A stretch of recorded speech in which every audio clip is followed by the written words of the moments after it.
Nếu như mà các bạn chưa biết ấy, thì đây là cái ghế mà người yêu của tôi đang ngồi. Nó rất là nhỏ và ngồi thì rất là đau lưng luôn. Bởi vì cái ghế này giá nó rẻ bèo luôn đấy các bạn ạ. Đấy là tôi mua trên TikTok Shop, nó cũng chỉ loanh quanh tầm khoảng là vài trăm k mà thôi. Đó cũng là lý do vì sao mà người yêu tôi dạo này đau lưng nhiều vờ lờ luôn. Và cá nhân tôi cũng đã rút kinh nghiệm từ cái câu chuyện này. Đó cũng là lý do vì sao bản thân tôi cũng đã tự thưởng cho bản thân một cái ghế công thái học có tên gọi đấy chính là Ergonomic GT Open đến từ thương hiệu GT Chair. Và trong video ngày hôm nay thì tôi sẽ giới thiệu với các bạn về chiếc ghế công thái học này để cho những anh em nào đang có người yêu thì hoàn toàn có thể rút kinh nghiệm giống như tôi. Đó chính là chi tiền cho một cái ghế công thái học để giúp cho cuộc sống của chúng ta trở nên dễ dàng hơn.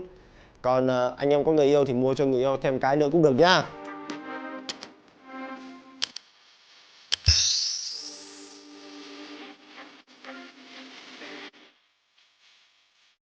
Quay trở lại với chiếc ghế công tác học này ấy, thì có rất là nhiều điểm mà tôi muốn chia sẻ với các bạn về chiếc ghế này luôn.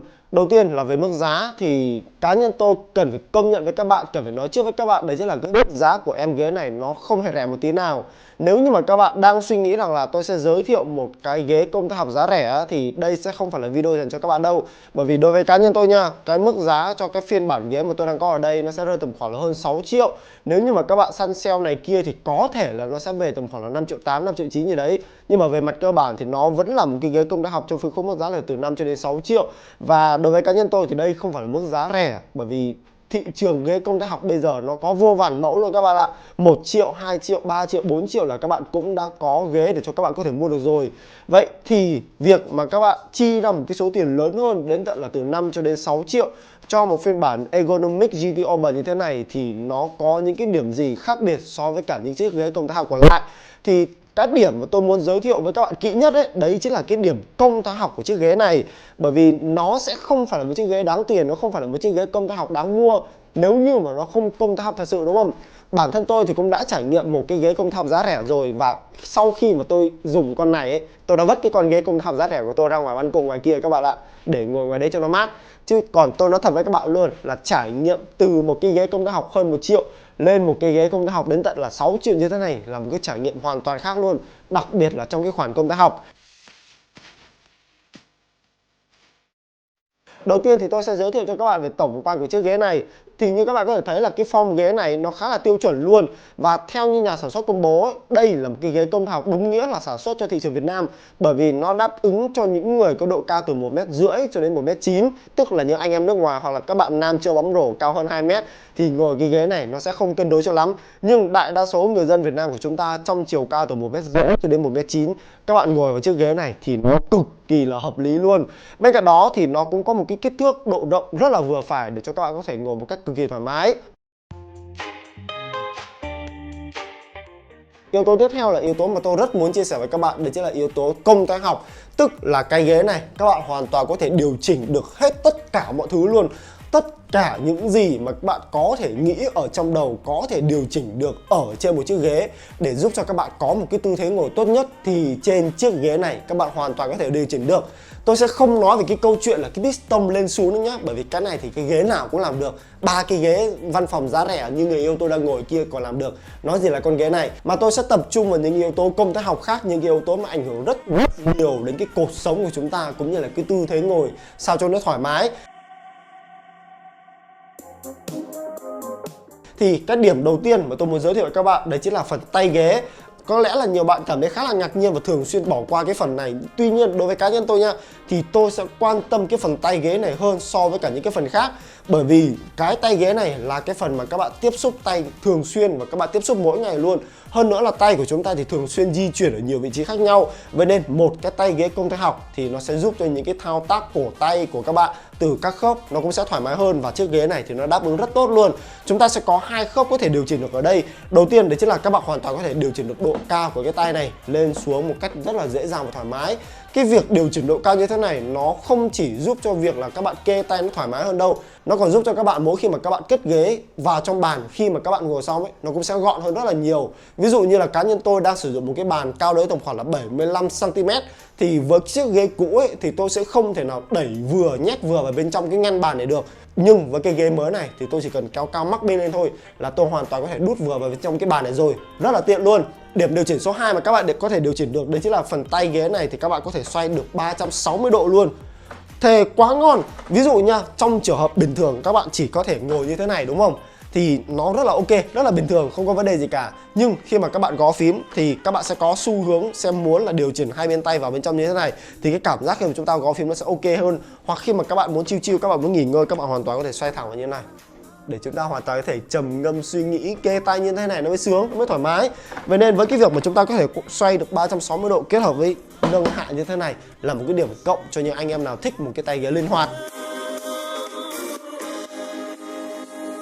Cái điểm tiếp theo ở trên cái ghế công tác học này mà tôi muốn giới thiệu với các bạn đấy chính là cái phần đệm dưới thắt lưng của chúng ta. Đây là cái phần mà tôi nghĩ là quan trọng số 2 đối với cá nhân tôi, là bởi vì cái phần này nó là cái phần tiếp xúc trực tiếp với cái phần đáy lưng dưới này. Phần mà tôi nghĩ là rất nhiều anh em U30, U20 thường xuyên bị đau cuộc sống. Thì đây sẽ là cái phần giúp đệm cho chúng ta ngồi nó thoải mái hơn rất là nhiều. Bản chất nha, thì cái phần này nó đã cong sẵn rồi. Vậy nên ban đầu khi mà các bạn chưa điều chỉnh gì thì cái cảm giác khi mà các bạn ngồi lên ấy thì nó cũng đã thoải mái rồi.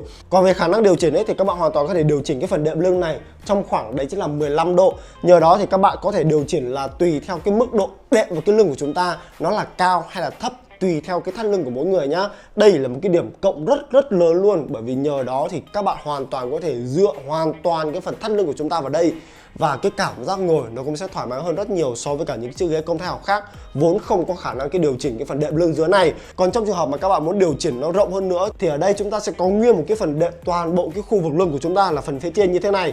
Thì các phần trên này thì các bạn cũng có thể hoàn toàn có thể điều chỉnh trên dưới luôn, và nó sẽ có đới tầm khoảng là 12 cấp độ. Mỗi khi mà ngồi ấy thì các bạn chỉ cần với tay ra đằng sau, kéo lên kéo xuống là xong, rất đơn giản và gọn nhẹ. Và độ cao tối đa mà các bạn có thể điều chỉnh nâng hạ ở cái phần đệm lưng phía đằng sau này sẽ rơi tầm khoảng là 48 mm. Nói chung là với 12 cấp độ và 48 mm như thế này là nó gần như cũng đã đáp ứng được hết tất cả những cái nhu cầu liên quan đến việc là ngả lưng của chúng ta rồi. Còn trong trường hợp mà các bạn không chỉ ngồi mà các bạn còn muốn nằm luôn thì con ghế công tác học này nó cũng hỗ trợ cho các bạn nằm luôn. Đặc biệt là nguyên cái phần đệm lưng phía đằng sau này các bạn hoàn toàn có thể ngả được với góc tối đa đấy chính là 140 độ, ví dụ như thế này. Sau khi mà các bạn ngả xong thì các bạn chỉ cần kéo cái cần gạt lóc ở dưới như này là nó sẽ tự động khóa lại cho chúng ta luôn, và giữ nguyên cái tư thế này. Đây, khi mà tôi ngồi lên này, nó vẫn giữ nguyên cái tư thế đó, và các bạn hoàn toàn có thể nằm chill như thế này một cách cực kỳ thoải mái luôn. Có rất nhiều những cái ghế công tác học ngoài kia nó chỉ phục vụ tốt nhất khi mà các bạn ngồi, nhưng nó lại không phục vụ tốt khi mà các bạn muốn nằm, muốn nghỉ ngơi nhanh trong quá trình mà các bạn đang làm việc. Thì con ghế công tác học này lại làm rất tốt cả nhiệm vụ ngồi lẫn nhiệm vụ nằm luôn. Rất ngon các bạn ạ. Và trong trường hợp khi mà các bạn nằm như thế này là chưa sướng nhá, chưa phải là vua chúa nhá, thì đây chúng ta sẽ có một cái để chân dài ra như thế này. Anh em thấy xịn chưa? Đấy, như này là các bạn nhìn thấy được này. Và cái để chân này tôi thấy là nó khá dài nha. Bản thân tôi là một người cao đấy tầm khoảng là 1m73, 1m74 gì đấy. Và khi mà tôi để này các bạn thấy này, nó rất là thoải mái luôn. Và đây mới chính là cái cảm giác vua chúa. Vua chúa ngày xưa cái ngai vàng ngồi khéo còn không sướng bằng cái ghế này luôn đấy các bạn ạ. Và cái cảm giác khi mà chúng ta bật full combo, ngả lưng ra nằm như thế này và để chân lên phía đằng trước với cái cần gạt chân phía đằng trước tựa như thế này thì nó cực kỳ thoải mái luôn. Tôi có thể nằm cả ngày luôn cũng được. Đấy là với những anh em nào mà chưa có người yêu nhá. Chỉ còn có người yêu thì nên nằm với người yêu thì nó sẽ sướng hơn. Nhưng mà bên cạnh đó thì cái phần đệm chân như thế này là một trong số những cái điểm mà cá nhân tôi rất thích luôn. Với cái phiên bản mà có đệm chân như thế này ấy, thì chúng ta sẽ thoải mái hơn rất là nhiều. Và thậm chí là cái phần đệm chân nha, họ còn làm theo cái cơ chế là có thể nới dài ra thêm, và nó sẽ tự động nghiêng về phía đằng trước, nó sẽ ngả phía đằng trước. Nên là cái cảm giác khi chúng ta để chân ấy, nó sẽ tự động xuôi luôn, giúp cho chân của chúng ta nó không bị gượng ép, nó không bị cứng trong quá trình mà các bạn nằm ngửa ra và để chân lên chiếc ghế như thế này.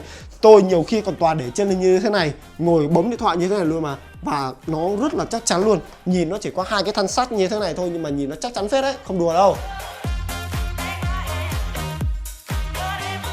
Đấy, những cái thành phần quan trọng nhất của một chiếc ghế công đã học thì tôi cũng đã giới thiệu với các bạn rồi. Bây giờ sẽ là những cái tinh chỉnh mà các bạn sẽ không thể nào nghĩ được rằng là nó cũng có thể chỉnh được luôn. Ví dụ như là cái phần đầu như thế này. Phần đầu này thì chúng ta sẽ có 3 khớp để cho các bạn có thể điều chỉnh được. Đầu tiên là cái phần đệm đầu nhá. Thì các bạn hoàn toàn có thể điều chỉnh là lên, xuống. Đấy, tùy theo cái góc độ đầu mà các bạn muốn kê. Các bạn hoàn toàn có thể kê cái phần cong này ngay phía đằng sau gáy, hoặc là các bạn có thể kê thẳng trực tiếp vào đầu để nằm một cách nó thoải mái hơn luôn cũng được. Điểm số 2 mà các bạn có thể điều chỉnh được đấy chính là cái khớp lên xuống của cái đệm đầu này đây. Đấy, cái phần khớp này thì các bạn hoàn toàn có thể điều chỉnh kéo lên này hoặc là kéo xuống, thì nó sẽ đưa cái phần đệm đầu này đi vào sâu bên trong hoặc là đi nông ra bên ngoài, tùy theo cái điểm đầu mà các bạn muốn chạm là nông hay là sâu. Thường khi mà tôi làm việc ấy thì tôi thường hay kéo lên để cho đầu của tôi có thể dễ dàng chạm được vào trong cái điểm này hơn, giúp cho cái đầu của tôi khi mà ngửa ra nó sẽ không bị mỏi. Còn khi mà tôi nằm ấy thì tôi sẽ hạ hết xuống để cái cảm giác khi chúng ta nằm ấy thì cái phần này nó cũng sẽ tương tự giống như là một cái gối.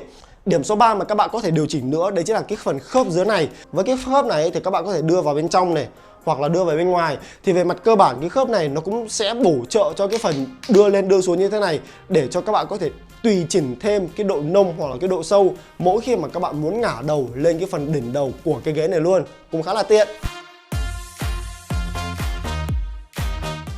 Cái yếu tố tiếp theo cũng là cái yếu tố quan trọng không kém luôn. Đó chính là cái phần đệm dưới ghế như thế này. Thì về mặt bản chất nha, có rất nhiều bạn sẽ quan tâm cái phần này hơn, bởi vì đây là cái phần mà chúng ta thường xuyên đặt mông, đặt đít của chúng ta lên chiếc ghế này. Đó cũng là lý do vì sao tôi nghĩ rằng là rất nhiều người sẽ quan tâm đến cái phần này. Thì về trải nghiệm của tôi nha, cái phần này nó cho một cái cảm giác ngồi rất là sướng. Về mặt cơ bản bình thường thì cái thiết kế của cái phần đệm đít dưới này nó đã là thiết kế theo dạng hình parabol, tức là nó sẽ cong nhẹ xuống phần đáy và nó sẽ vát lên. Thì cảm giác khi mà các bạn ngồi lên bình thường thôi nha, nó đã ôm trọn vào hai bờ mông của chúng ta rồi. Do đó là cái cảm giác ngồi nó rất êm.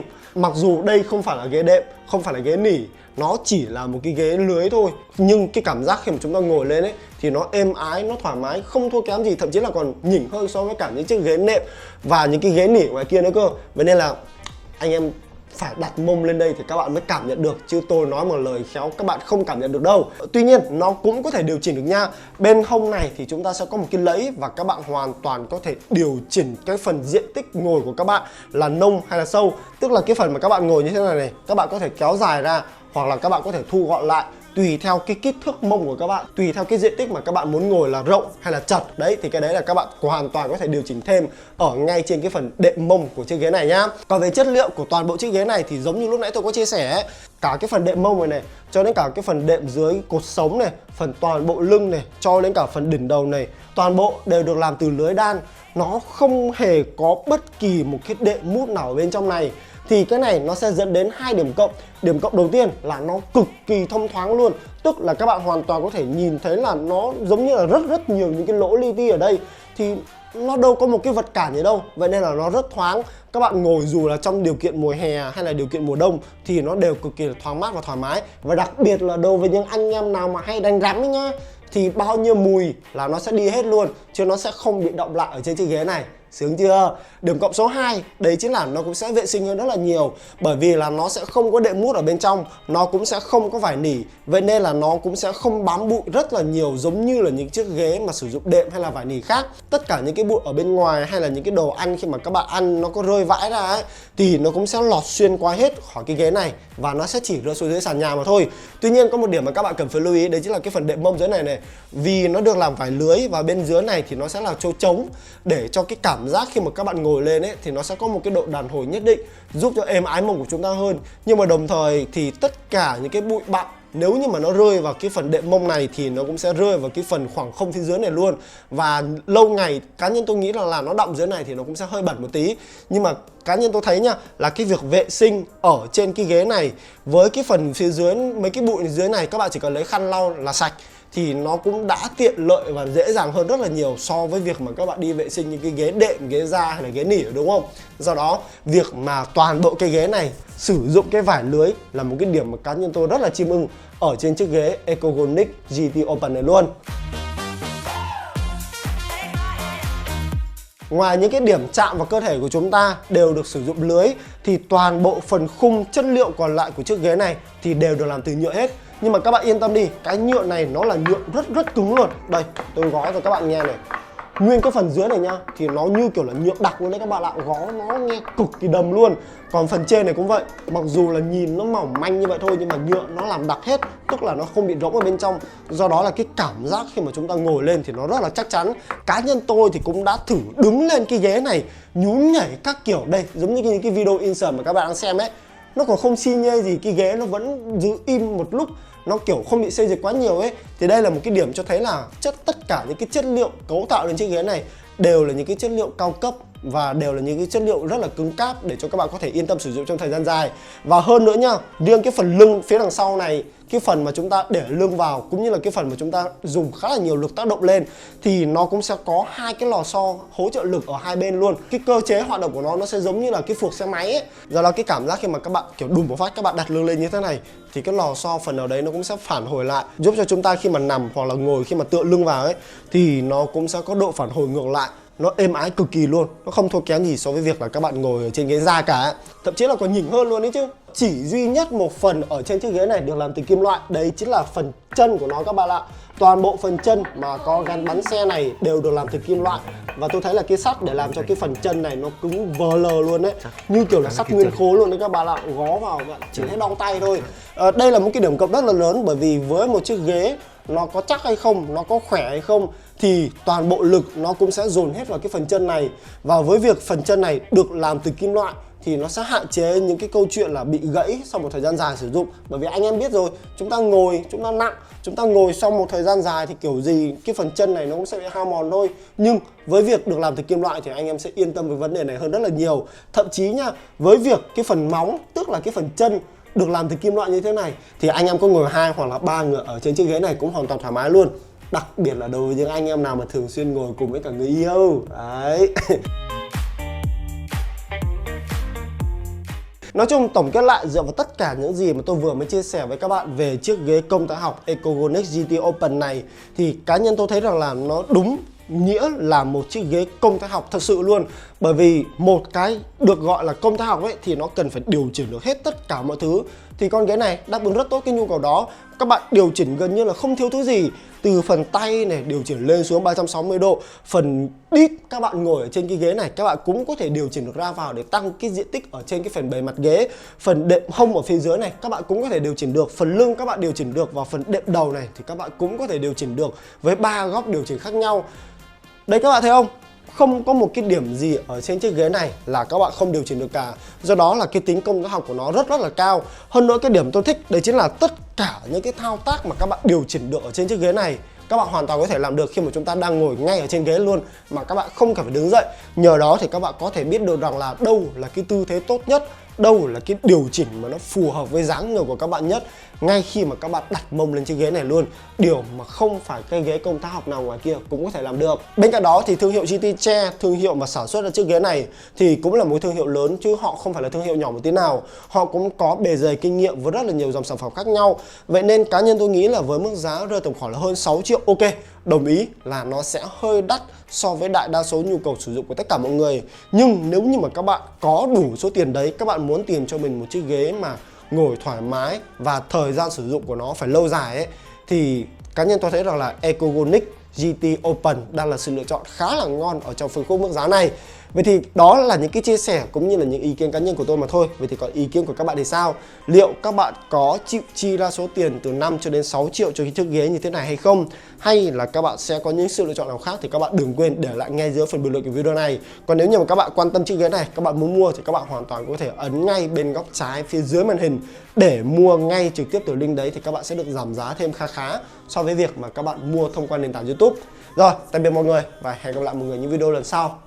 Tôi lại trải nghiệm nốt vài bữa nữa thì người yêu tôi thấy là tôi mất ghế đấy.